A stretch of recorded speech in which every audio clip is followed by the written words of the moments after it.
Also for the positive part, because you will end up in prison.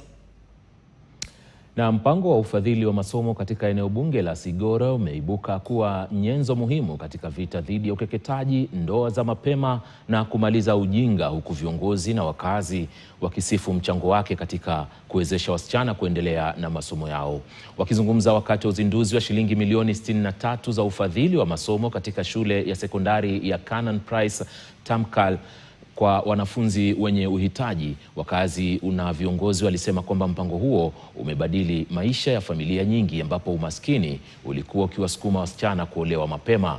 Susan Lokomoyo alisema kwamba mpango huo umechangia pakubwa kuongeza idadi ya wasichana ambao wanaosalia shuleni na kusaidia kupunguza mila hatari. Not to use lack of fees or lack of resources to deny opportunities to their children. The culture child who faces a number of challenges.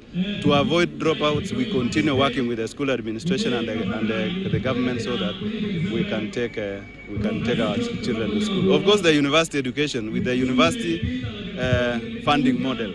It's as East the challenges we faced before, because our university students, according to the means testing, can be able to study very well, and even this bursary supports the university students. County, which has had a number of challenges, there are many students who are not able to pay, the parents who are not able to pay full fees. Yangu ni furaha kwamba serikali pia imeweza kutoa pesa kupitia asili ya CDF ambayo imetuwezesha kuweza kusaidia watoto ambao hawajiwezi. Sehemu hii kuna